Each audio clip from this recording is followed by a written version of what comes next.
Today is the day that we start working on my brand new home, which is a 2024 Mercedes Sprinter long wheelbase. And I want to compare a few different products today. I'm hoping that this one is good enough comparatively to the others to start doing some sound deadening inside of the van.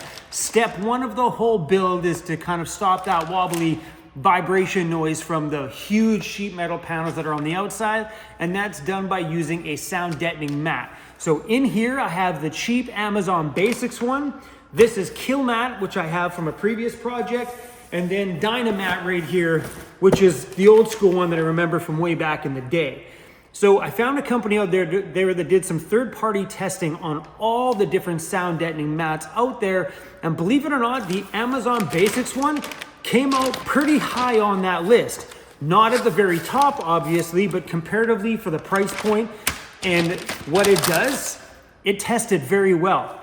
Better than the Dynamat. But I figured today we would line all these up together and see if I'm gonna go with the Amazon Basics one, or we're just gonna send these ones back and go with one of these. So let's take a look at them. They're all kind of the same. They have a foil front on one side, and then there's a sticky tape on the back. But here is a butyl, it's like a butyl background. And this is what gets stuck to the vehicle. And then you roll it down onto the vehicle, and this just takes that little noise out. It dampens that from being such a vibrating sound. I just got a message that Trent the Traveler just bought himself a Sprinter. Good job, buddy, wicked. We're in the same boat at the very same time. So taking a look at this one here, the product seems incredibly thin on the Kill Mat. So this Dynamat one here is a little thicker than the Kill Mat. You can tell just even by the pliability of it, like this one's pretty thin. Ooh, okay. So the Amazon Prime one is probably thickness-wise comparative to the Dynamat. This feels really, really good. Okay, I think I'm gonna trust the reviews on this one, and we're gonna put this all over the inside of my van today. I think any kind of a butyl product that you put on top of the van there anywhere is gonna do the job, no matter what brand it is.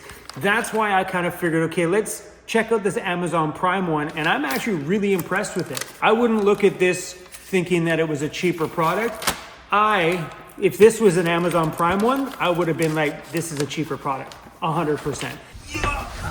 Oh, maybe moving that was a bad idea. We're gonna start with this wall here first. You technically only have to cover 30% of the bare sheet metal on the van with the sound deadener for it to be effective. You don't have to cover the entire thing over all of the little ribs in here. That's completely unnecessary. 30% should get the job done. So for me, if I fill in all these areas here, some little patches there, that should be plenty enough to take away that. So just in here in all the pockets, including up here on the top as well. Shouldn't take too long to do this. Just have the little roller, stick it on, should be easy peasy. Like in there, that piece in the middle with another little piece in the bottom is all we're really gonna need. And if you can tell up here, the factory already has some on there already. We're just gonna fill in that with a bigger piece. Just pretty much covered edge to edge right over what they've already done already. But even that should be plenty enough in that space there. Well, here goes nothing. Doing the first thing is always a little nerve-wracking. Come on, man, this is my brand new home.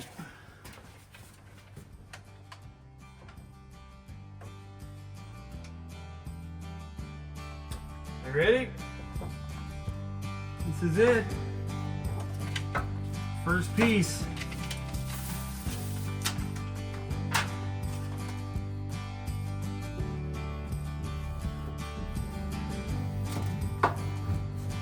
Kind of matches the van a bit. All right, then from here, you take one of these rollers and you roll it into place.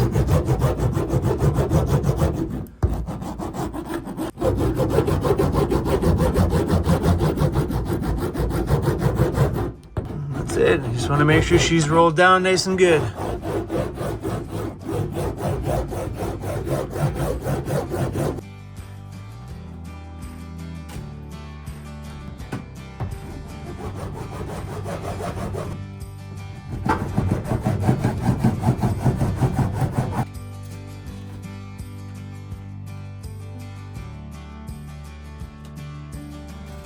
These little spots are a little bit harder to get into, so definitely when you guys buy these kits, buy like a multiple tool kit with some of the smaller, easier to get into ones. Because these little ones work great to get in here to make sure it's all pushed down. All right, let's see how it is.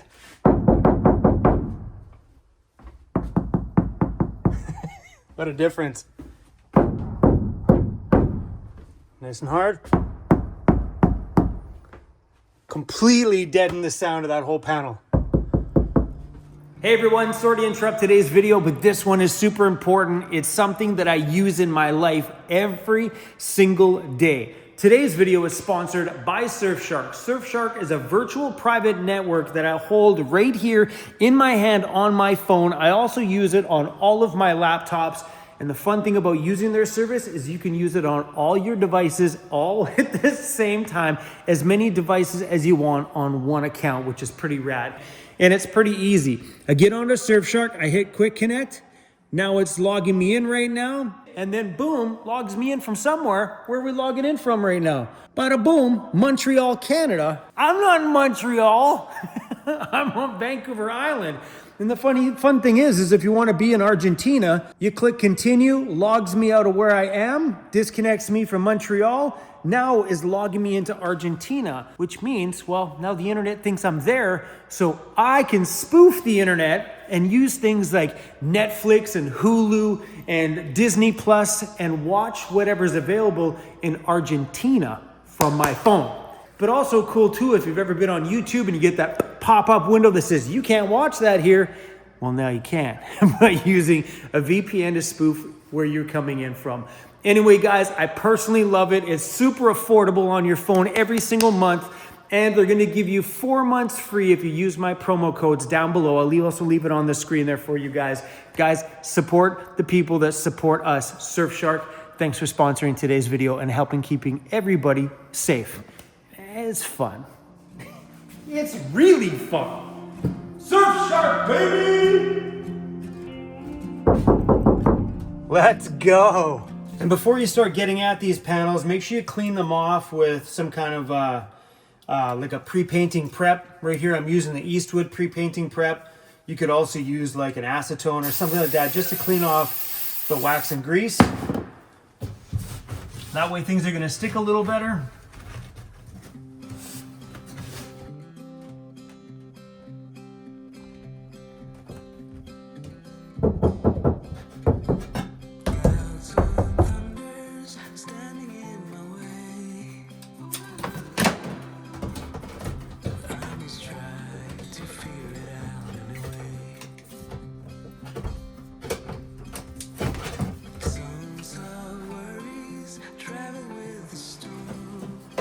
Howdy, sir.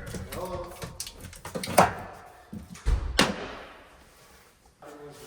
Oh yeah, it looks good, doesn't it? It's beautiful. What's up, Daryl? How are you doing? Doing good, man. How you doing? Oh, starting to get over my cold. Yeah, your voice sounds better. Nicely laid out on the floor and stuff. Sweet. They need some wire wheeling and stuff still before I go. All right, we're gonna take a little trip up to Daryl's shop. Pick up the shop van, check out the ladders that he's making. Off to the secret location. Shh. Man, look at that. Ford Econoline ladders. Let's go. Oh, these are awesome, man. So yeah, that's all the right side and that's the first left side. First left one. Here's the jig that he made for welding it all up. Dude, this is awesome. And then there's the start of Start of the first simple back bumper. First simple bumper. Let's go. And the winch blade. Oh yeah. The start of the So guys, so Van Toys will have their own winch plate, so if someone wants to put a winch plate behind the factory front bumper and hide the winch like I did initially on my van, that's what the winch plate is for. And then from here, we'll have a bumper attached to the outside too, so there'll be an addition. So if you hid this behind your factory bumper first, then a year down the line, you decide to actually do an actual bumper, you'll be able to attach it to this plate, keep that plate, and then have another simple bumper attached to it. And that would be the basic rear bumper. Dude, this is perfect. Let's go. Really nice TMR Customs toe lugs for a 3/4 inch shackle. Those are perfect. That is so satisfying to see. Dude, it's so good. The Van Toys production line. All right, guys. We are taking the shop van back to the shop. So Daryl had the shop van up at his shop over the last few days, making sure that the new Ford E-Series ladders fit perfectly and they look so good. And this is one of the funnest parts about starting Van Toys Overland Gear, is fabricating our own stuff for the Ford Econoline vans first. Then we're moving on to the Chevy Expresses next. But right now, the ladders are just about done. Light brackets for the hood. You guys know my janky situation on how I have my lights mounted to my hood. We're making better versions of that for sure. And then the front winch plate, so people can put the hidden winch on the front. Then after that, doing a simple front and a simple back bumper, something that people can put something a bit more rugged out there with on their vans without having that heavy price tag. But then, once those are out, we'll be releasing the big back bumper with the spare tire carrier and the swing arm box in the back as well, and a big beefy front bumper. Still trying to think if we're going to do them in steel or do them in aluminum. I'm still on the fence about that one. But oh my gosh, my friends, so many rad products are coming out. That one, that was satisfying today, big time. All right, let's get back at this. Going cozy, got the socks on. Getting into these little cavity pieces are a little bit tough. Do the best we can here. Something I find pretty cool about the Mercedes versus the Fords is normally in these little cavities inside the Ford Econolines, that goes all the way down into the rocker panel. Here they don't, which is awesome. Because in my van, I think that's how most Ford Econolines start to rot in the bottom rockers, is some guy owned it as a construction van before you.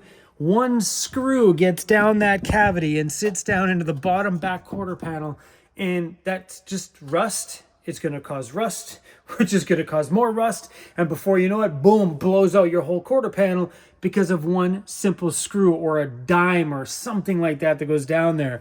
I like it that in here, you don't got that problem.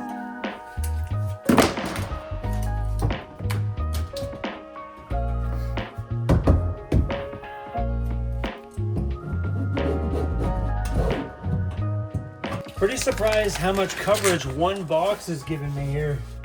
It's quite impressive. I think one box is supposed to cover 36 square feet. All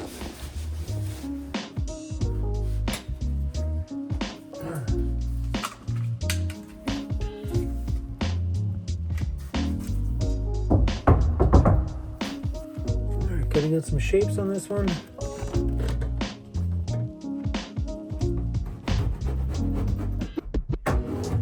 So all we got to do left on this side is just this top section along here. We're not doing the back window back there because we are cutting that back window out to put in the van speed capsules in the back so I can sleep widthwise. They should be in here probably in a couple more days. I'm stoked to see those. We can't install the van speed capsules quite yet because once they're here, I want to hold them up to see what they look like, but they're going to be sent out to an automotive paint place to color match them to the same color as the outside of this thing. So this pretty blue, let's go. All right, let's finish this side off here.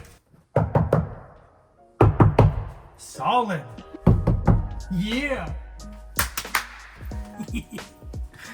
This is something that I never did in my Ford Econoline van. I didn't go to this extreme, so I'm excited to finally build a home and do things the way I feel is right from the beginning.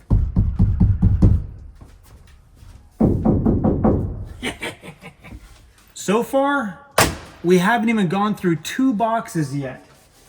So it's pretty simple, man. I bent it,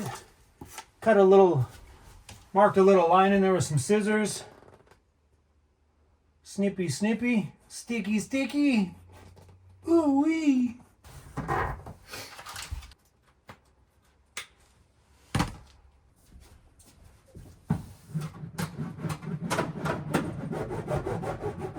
Hello. Yo. What up? What a trip, huh? Oh, the racks are incredible. I didn't know what you wanted, so I got you a ham breakfast sandwich and a roll thing. Cool. Yeah. I don't know what I'd do without Amanda. She's awesome. All right, guys. It's looking pretty good in there. The hardest part about doing all this stuff is actually the rolling part. Getting them stuck in there, not a big deal. All that rolling to make sure that they're really attached to the body is the only part that takes a bit of time. I didn't do either one of these sides because that's where the pods are going into. All the walls are done. I haven't done anything on the ceiling because I don't know where we're going to put things. That will probably be where the roof vent goes, but I'm still undecided on if we're doing a roof vent back there, or we're doing an air conditioner back there, or we're doing nothing back there. So yeah, and then I also got to pop the door panels off too and do the inside of the doors on the back and on the side panels here. And I'll probably end up doing the same thing in the front. I'm going to leave the front cab for now until I decide what I want to do for a stereo in this thing. That's probably when we'll pull all that stuff off, do any speaker replacements we need, and sound deaden and sound treat the inside of those front doors. But for now, man, I'm pretty happy with how this stuff turned out. It sure is a huge sound difference. Like this was a hollow sound before. Like that sounds solid. And that's just the sound deadening. Wait till the next layer goes on and then the insulation layer. Perfect. So all in all, I'm actually really happy with the quality of that Amazon Basics. And I didn't go through that much of it. Here's what I got left. 1, 2, 3, 4, 5, 11, 12, 13, 14 full pieces. And a whole pile of little cutout pieces back there. And this is what I paid for them. One box had 34 pieces in it. It was $93 Canadian per box. This was 2 boxes, and that's what I've got left out of the second box. So you never know, less than $200 will have done this whole entire vehicle. I do have another box over there, but if I don't have to crack that baby open, I'm just gonna send her back to Amazon because I have enough of the Dynamat stuff and the Kill Mat, which I probably won't use, but I have enough of the Dynamat stuff to do the sound treatment and stuff on the doors. These little lights are so awesome. They just connect to my Milwaukee batteries. I bought a bunch of them and man, do they ever come in handy. All right, so Amanda's taken off. She's got the shop van. She's heading down to the USA to pick up a whole bunch of Welltec Designs lift kits to bring back here to the shop. And she's also bringing the side Van Speed sleeping capsules that'll get bolted to the side of this thing very soon. So those will be back as soon as she gets back. She's going up for a little adventure with her and she's taking her son with her. They're grabbing a hotel for the night. Should be a fun night for both of them. But I'm stoked to get that big pallet of Welltec kits. Like we have I think there's 6 kits coming on that pallet. Bam! Which means if you guys have a Chevy Express van, we may be able to help you out because we stock Welltec kits right here. Yes, that is a shameless plug. There's 2 shameless plugs for my company in this video. So yeah, guys, really happy with how all this stuff turned out. I am waiting for a delivery for stage number 2 of this. And then once stage 2 is on, we can lay out the insulation and get that done. Then I want to put a heater in this thing, throw a foam mattress in the back, and get outside and go have a little bit of fun in this thing and get a feel for the space inside, because I still truly believe to the depths of my soul that you need to live in it before you build it. Get to know what that space feels like, because I don't know what it's like to live in a big van. I've rented a camper van before, a stand-up one, but it was already built with its pre-designed and done layout, where here I have a chance to do whatever I want. So I want to go spend some time in this thing, but it's winter time and I want to insulate it and get a heater in there at least before we go do anything and freeze our butts off in here. Ah, that was so satisfying today. We should really think about what we're doing up there. I know for sure a roof vent's gonna go here. I'm really on the fence about an air conditioner. I like the idea of it, so maybe some of you guys out there have air conditioning units mounted to the top. I don't want one of those mini split units that hang off the back door. I hear they work really, really well though. I just don't want to put that kind of stuff hanging off the actual door itself. I think I would rather go with a rooftop unit. Big benefit to putting a mini split off the back door is that you would free up all that space on the top for more solar, which there's just some trade-offs to think about there. But if you guys do have a rooftop AC unit, please let me know what you think. Does it actually cool your vehicle down enough that it's comfortable to leave the dog behind and go out for an hour away from the vehicle? It's not something I think I would do, but at least if someone were to tell me yes to that, I would have confidence in that air conditioner, you know? So if you guys got one, let me know what you guys think of them down below. Any help you can give me along the way when it comes to this stuff, because believe it or not, all those new things are brand new to me. Air conditioner in a van? Are you serious? It's not something I would have ever have done in my van because I just don't have the space on my Ford Econoline right now to pop an AC unit unless I got rid of my rooftop carrier. That's a possibility. All right, guys, thanks for watching this one. I'm going to let you guys go. Peace out. I'll see you guys on the next one.